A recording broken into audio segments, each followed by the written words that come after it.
Welcome to Season 3 of The Breakdown, the official podcast of the Breakaway Roping Journal and calfroping.com. This season, we're diving into both the breakaway and calf roping like never before, bringing you the personalities, successes, and horses that make these events great. You can expect training tips from the top ropers, stories from the road, and industry news that goes beyond the numbers. I'm Taylor Vollen, your calf roping host. And I'm Lillian Kent, your breakaway host. And this is The Breakdown. Hey guys, Lillian here bringing you another fun episode with Miss Maddy Deerman. Maddy has been on a heater from the jump, and you'll hear us recap some of her rodeo successes, but I just want to kind of preface by saying that she was our number 5 high money earner over Cowboy Christmas with over $10,000 won over that stretch. She struck at the Greeley Stampede and Red Lodge, winning over $8,100. And that success, coupled with her amazing winter rodeo season where she's just kind of like picking up a check here, really has totaled up to a solid number 6 placing inside the top 10. We'll dive into her winnings and her horses a little bit more during the episode, but if you get to the end of this and you're like, I need to hear more about Maddy Deerman, this gal is really cool, because she is. We have a lot of stuff on breakawayropingjournal.com, including her 2023 NFR Open win, her turquoise circuit titles, how she calls her swing a team roper swing. She affectionately calls it a pump jack swing, actually. And the horses that are in her trailer. It's all sorts of Maddy Deerman content over there on Breakaway Open Journal. So check that out. Before we jump in, I do need to give a quick shout out to roping.com for supporting today's episode. Roping.com is the place for premier educational roping content and entertainment. We have team roping content, calf roping content, breakaway roping content, and we have all your favorites. We have LD, Danny, Hope, Sarah, Martha, Aaron, Josie Connor, Aspen Miller, Shelby Medjid, Kelsey Domer. If you want to learn from somebody, it's probably on roping.com. I'll talk a little bit more about them during the break, but just know the roping.com is something you're going to want to check out. Without further ado, it's time to rope. Let's go.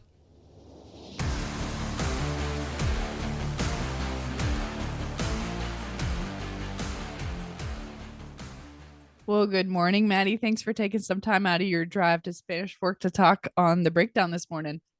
Hey, Lillian. Thanks for having me. I got nothing else to do on the drive. Right? You're probably digging into maybe some podcasts. What are the tunes on the shuffle? I'll be honest. I have been listening to the same music over and over. So I've started a Netflix series. I'm on Breaking Bad, which I'm from New Mexico. So I recognize a lot of it as being true. It's very ironic. I feel like Breaking Bad came out like 10 years ago. Like that's like you're a little behind the curve there. I haven't seen it either though. I know. I remember my parents watching it when I was young, and I was like, oh, surely none of that is true. Growing up and seeing the real world. Yep, it's true. Oh man. Okay. So let's talk about rodeo. The whole reason we're here. Starting off, you had a really solid winter rodeo season. And then coming into the summer, you kind of just started picking up chicks and hadn't stopped. For somebody who hasn't been paying like the closest attention to standings, could you kind of give us a little rundown of what your years look like so far? Yeah, I won a lot of my money in the winter. I hit it San Antonio, Fort Worth, and Houston. And so I believe between kind of the winter rodeos and when the late spring rodeo started, I was sitting second in the world. And I missed out on going to California and some of those early summer, late spring rodeos because I was finishing up my thesis and I was really focused on school. But then I got to pick back up starting at Window Rock, Arizona. And since then, I've placed pretty much everywhere I've been. I've been lucky, been catching and getting good calves and making use of my opportunities and just winning a little bit here and there. And I'm sitting 6th right now. Sitting 6th with $59,000 won. How does that compare to the amount of money you've won in previous years? That's a whole lot more than previous years. I think last year, this time, I had just won the NFR Open. So I had 14,001. Oh my gosh. So, yeah. I remember last year there was like this tiny, tiny little chance that you were going to make it into the 15th hole, and we were all watching with bated breath. Like, is Maddie going to pull it off? Because you had to win like Puyallup and Sioux Falls. It was like this crazy shot, but we were so pumped for you. And then it didn't pan out, but this year you've come out swinging. Yeah, I mean, it's a crazy feeling. Last year, I didn't know I was going to be in this position this year. I really had no plans of trying to make the breakaway finals, and it's really kind of a crazy concept that wow, I might be in Las Vegas this December. I Kind know. of like a little girl's dream coming true. I remember when I was in middle school, teachers would always ask you like, "What's your goal? What's a goal that you have?" And I wrote one of mine down on paper was that I wanted to be the first girl to make the NFR heading. But now here I am in the breakaway with a chance. Yeah. Well, maybe one day you could still try to get some head and stuff done. That'd be pretty freaking cool. Willow That would Wilson be. is making it back at Cheyenne in the head. Yeah, yeah, I saw that. I've also heard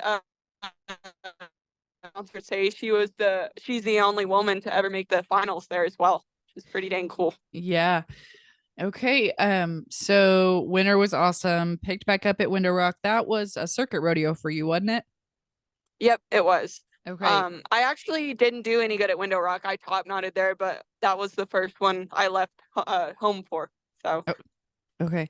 And in your trailer, Whopper, the bay gelding, who you won the yep. NFR Open, and then Bebop, your sorrel gelding with the bald face that is a Uh-huh. little on the younger side and is your now fiance hauled for you last year. Yep. And then I also have Yeller, which is my 17-year-old old faithful. I've roped on him since I was in 7th grade. Well, you can't beat that. Uh, Uh-uh. so you rode Whopper a lot in the winter, but I've been seeing you ride Bebop a lot here recently. Yeah, so I rode Whopper up until what was the last one I rode him at? Cody. And actually, after Cody, I made Greeley short round. I headed back down to Greeley from Cody. And I got to spend a couple days at my mom's house in northern New Mexico and let the horses rest there. And we gave Whopper a vaccine thinking he'd have enough time off to handle the vaccine and rest and everything. But I got to Prescott with him and he started acting really sick and he just ended up being too sick to ride. So I didn't get to ride him at Calgary or Sheridan or the NFR Open. And to be honest with you, that week, starting at Calgary, going to Sheridan in the NFR Open, that was an off week for me. I was able to get Bebop in the trailer, but I hadn't been riding Bebop all summer. And Whopper, I have so much confidence in myself on Whopper, and Whopper is my fast horse setup, so he would have been my Calgary horse. And I ended up riding Yeller at Calgary, and Yeller's more of like I don't rope good on him in fast setups. He's more of like a long score. See him out there, and he's just so like true in his stop that it's hard for me to be fast on him. And so I didn't do very good at Calgary on Yeller. And I feel like that week was my off week because I was just so worried about Whopper that he was going to be okay. And I did get back on Bebop that week because of that. Bebop did good for me, but there's my little aside of why I have Bebop in my trailer now, just waiting on Whopper to get better. Okay, how's he doing now? He's good. He is at a place we've been staying in Utah. He's at their house, and I am gonna exercise him today and see how he's feeling for Spanish tomorrow. If he feels good and completely back to himself, then I'm gonna plan on riding him there and riding him in the perfs at Salt Lake City as well. Okay, so Whopper's the main go-to guy. How does Bebop compare to him? So Garrett, my fiance, he has been roping on Bebop all summer. So Bebop right now is a little too this sounds bad, but he's a little too free for what I want. When I'm like in tune with Bebop and roping on him, I have Bebop kind of hitting his front end when I'm throwing. So Bebop can stop the rope really fast when I'm on him. Right now he's kind of running through my throw a little bit more than I'd like, but Bebop is definitely like a fast score, fast setup, perfect like what Nampa is what Fort Worth, San Antonio, the winter buildings are. Okay. Yeah. Cause I was going to say, you say he's running through your throat, but y'all just went like 1-9 at Nampa. Yeah. Yeah. We maybe could have shaved off a tenth of a second if I'd been roping on him a little bit. Yeah. Well, it might be nice that he's a little more free for some of the big setups that you still have Yeah. on the calendar if Whopper's not back yet. Yeah. You're exactly right. Okay. And how old is he now? Bebop, Mm-hmm. he is 10. Oh, okay. He's a little bit older than I thought he was. Yeah, he is. Okay. All certified good boys, all three of them.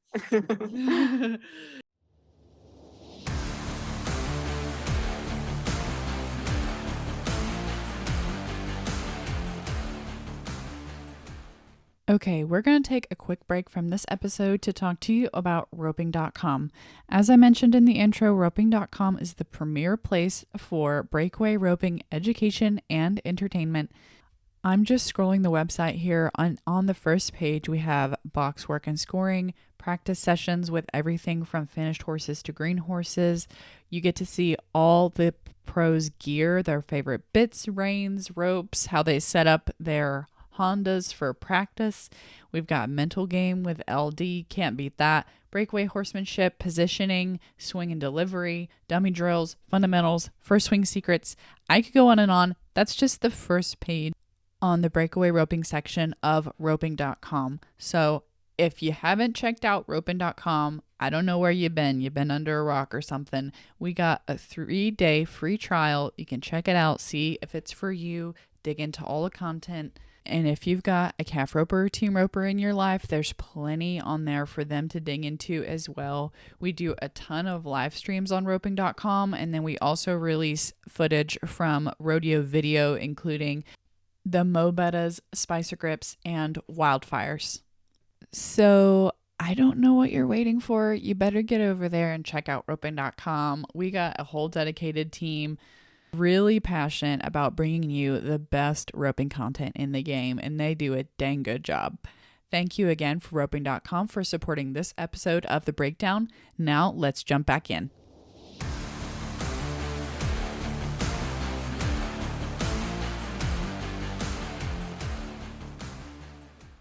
Okay, so talk to me about your perspective as you got rolling on the summer and you see your name kind of just trickle up like one hole, and now you're 6th, which is insane. What is going through your mind as you're seeing that happen?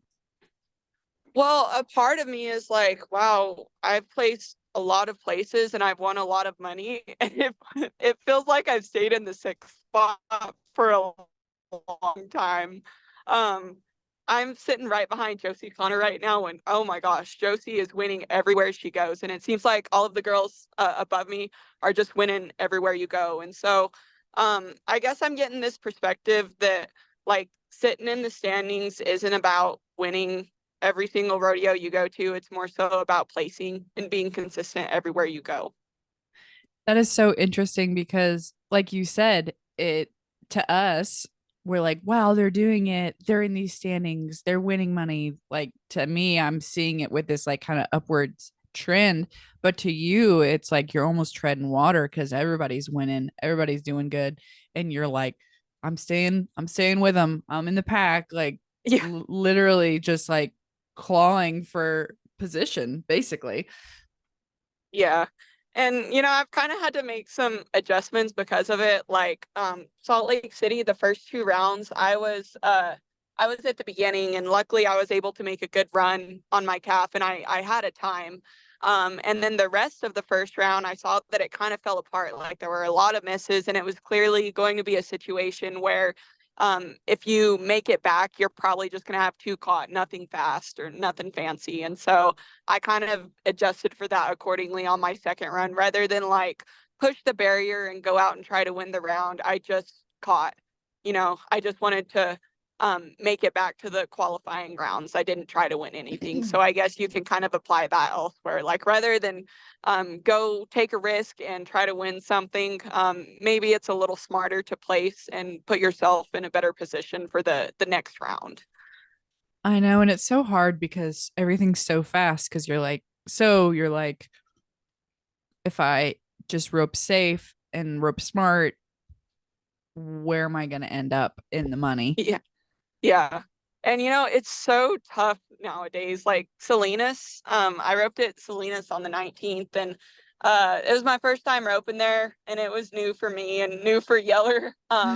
We came out of the head box and I let the calf out way too far, and Yeller didn't quite leave off my hand. Like there was a little hesitation when we left the box, and so I roped him pretty far down the arena. I was 5'7", and I was like, oh, that'll be good for the second round. As long as I make a good run on my second cap, surely I'll make it back. I didn't even make the performance with that 5'7". I wrote my second one right after in 4'9", and I was like maybe 5 or so out of the short round. Like it, sometimes you can play it safe, but other times you got to be on it. It's tough. I don't envy y'all having to make those calls, literally day to day, these judgment decisions on how you're going to rope. And sometimes you just have to turn your brain off and don't even think about it. Yeah. Yeah, I agree with you. Sometimes I wrote best when I'm not thinking about it. Just keep the natural element in there. Well, you're headed back to Salt Lake to rope on Tuesday, and this episode will be going out on Wednesday. So we're going to send future Maddy all the good vibes and the good energy. Yeah. What have been some of like the favorite memories and like cool interactions or just cool things you've seen out on the road that you could maybe share for some of us at home? Yeah. I think my favorite thing is just getting to see so much beautiful country being up north. And when we do get downtime, we have time to go, explore it. Like this is one of my favorite memories so far this summer. Uh Taylor Munsell and I headed up to Big Fork, Montana together. It was just a little duck off rodeo on our way to Calgary. And we got there pretty late. We pulled into the rodeo grounds about like 6 o'clock or so, and the performance started at 7:30, and Breakaway was second event, so it's going to be pretty quick. And there was this beautiful lake in Big Fork, and Taylor and I were like, well, I mean, we really wanted to go swimming, maybe just go take a quick dip. So we pulled in, unhooked the trailer, tied the horses to the trailer, watered them, and like went and jumped off some rocks into the water and stayed there for 30 minutes. And I'm pretty sure we roped when our hair was still wet, but it was well worth it, the hurry. So all the pretty country, the driving through it is so cool to me, and just getting to do what I love and see all this beautiful stuff. Um, and then I think it's really cool, the connection that you build with others on the road. Like, naturally you make friends hanging around with all the girls all summer, and you get to see them pretty much every day. And then, when you're in a bind on the road, like when your horse is sick, there are so many people willing to leap in and help you out. I really admire that about the rodeo community. I know Madison Uthier sent me a video of Josie roping in Nampa last night. Woke up to a text from her in a video and this big long paragraph about how she and Josie were planning on riding Rooster at Nampa, but then when she got hurt at Salt Lake, that Madeline Richards still stepped in and took Rooster up to Nampa for Josie. And it's just stuff like that you're like, man, like that is freaking awesome. And it just gives you the warm fuzzies. And it's why I love rodeo. Yeah, I bet Maddy was cheering Josie on for that run. That was cool. Yeah, it's interesting. I'm gonna have to catch Josie again because, like you said earlier, she just keeps winning stuff, and I'm like, yeah, she does. You are the news, ma'am. Like, please come talk to me. She's so eloquent too. Oh my gosh. Yeah. Okay, so we talked a little bit about all the memories for this summer, but looking forward, something you've always been super passionate about has been your education, and then also work and finding a job in the oil field in West Texas and really like, making a career for yourself that's going to allow you to kind of like live more comfortably and do this rodeo thing. So, talk to me about what life is going to look like a little bit later in the year. Yeah. So I am scheduled to start my job August 19th. It'll be in Hobbs, New Mexico, so nowhere up close to the rodeos in the fall. So I am gonna enter Caldwell and those little Idaho rodeos right there in Baker, and I plan on heading back down to start my job after that. And luckily, my fiance is staying up here to rodeo, and I plan to leave a couple of my horses with him. And so I can work my week on, and then hopefully the good rodeos will fall on my week off. And so I can fly up and jump back on my horses and then fly back when my week on starts again. And so I just, I, I have enjoyed rodeoing this summer, but I just don't know how sustainable it is for my future. Um, I know I'll still be able to do it. I did it all through school while I was working a thesis. So if I found a way to make it work then, I'll find a way to make it work when I start my job. Mm-hmm. So week on, week off, are you going to be like on site with the oil rigs, or what's that going to look like? Yeah, so I'll start out as a field geologist, and be on site and monitor where they are in the vertical and looking at the cuttings, which is what the bit produces, and it comes out of the hole to just to make sure I'm in the right formation. So that'll be most of my duties, and that's basically not what I'm hired on as to do. I am gonna spend 6 months as a field geologist just to see who I'm gonna be working with when I get to the office and see what their job title entails. And so after 6 months of working as a field geologist, I'll move to the office to be basically looking at well logs to see where I should put a well next, or working with the field geologists to make sure that the equipment in the office is looking good with the equipment out in the field. So when I after those 6 months in the field, when I move to the office, that'll be a full-time Monday through Friday, 8 to 5 job. So when I make it that far, rodeo will be limited to the weekends. Okay. Okay. And you said it's in New Mexico. What company is it that you're with? Muber and Oil. So Okay. the first 6 months is in Hobbs, New Mexico, but after that, when I move to the office, I'll be in Midland. I'll be a Texan then.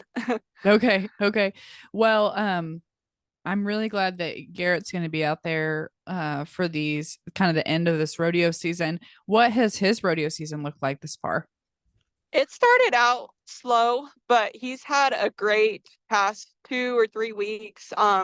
He started out at Cowboy Christmas, won a little over 10,000, and then he's just kept hitting. 1 second at Sheridan, made it back to the performances at Cheyenne and Salt Lake. So it's getting started for him too. Oh, that's great. And this is the time to pick up the pace for sure, if you can. Yeah, yeah, and luckily he's got his name down at the bigger ones to pick up the pace. So Sweet. Well, I'm so excited for you. I forgot to ask this earlier. Are you hauling with anybody this summer, or are you kind of lone wolfing it? no, I started out with Shay Schaefer. We got in together for Prineville and Reno and a few rodeos after that. We were awesome together. I had so much fun with her. But it just ended up working out where she wanted to go a couple different places than I did, and she wanted to enter a little bit less than what I did. I'm really trying to put my name down since I'm supposed to go home in a little bit. Mm-hmm. So we split up because of that, and then I was in with Taylor Munsell just for a little bit for Mm-hmm. us to go to Calgary, Big Fork, Sheridan, and Colorado Springs together. And I was by myself basically from Cheyenne to Salinas, or not Salinas, Salt Lake City. And then I think I'm able to stay in with Garrett, my fiance, for the rest of the summer. It looks like our schedules kind of fit up a little bit more. Okay. Yeah. We need to get that buddy system really ironed out so we can make that even Yes, easier for you guys. yes, please put that at the top of the list because I am tired of trying to trade. Oh, yeah, I bet. Yeah, I feel like that topic always comes up in the podcasts I do, the buddy system. yeah, yeah. And then that's a whole nother beast, is just entering in itself. I've learned so much about entering. like kind of the circles that you need to make and what you do or don't do on your preferences. Like, I'll be honest with you, before I started rodeoing this summer, I don't even know if I use the little options on under preferences, like the or, release, dash out, things like that. So Everyone use the preferences. yeah. Yeah, I mean, that could be like an entire series within itself, but I feel like it would go over a lot of people's heads, including mine, let's be real. Yeah. Um, but it'd probably be super helpful for some other people. Just get y'all to like rattle off the circles and the kind of the strategies, because there's so many strategies. And I feel like Breakaway is finally kind of picking up some methods of entering that like the team ropers and stuff have had for such a long time, and how the team ropers and the barrel racers will enter different circuits just to make things easier for them. Yeah. Yeah. Yeah, it's definitely something that's still over my head, and sometimes I feel like I'm still blindly going and entering. I still have a lot to learn. Like, some of the guys that have been doing it for a while, they are so smart about entering. It's like a whole different game other than swinging your rope. Yes, it's a logistics nightmare. Yeah. Because then there's like the little small rodeos that you like maybe can sneak off to, which really, can you sneak off to anything nowadays? But Yeah, no kidding. you tell yourself you can. Yeah. I will talk to Garrett about entering, my fiance, sometimes, and he's like, "Oh, well, there's this little duck off rodeo right here that you can sneak off to. It's literally on the way from point A to point B, or it's like 10 minutes from the rodeo you're going to be at." And, I wouldn't know that, because when you write your schedules, you write the ones first that are that far in advance to enter for, or at least I do anyways. So, I rely on things like that, like people that have done it before me, to let me know if there's something else easy that I can hit. I remember in college, there was like this book of, maybe I shouldn't be saying this. There was this book of old tests from previous professors, or the previous classes rather. And because the professor recycled questions really bad.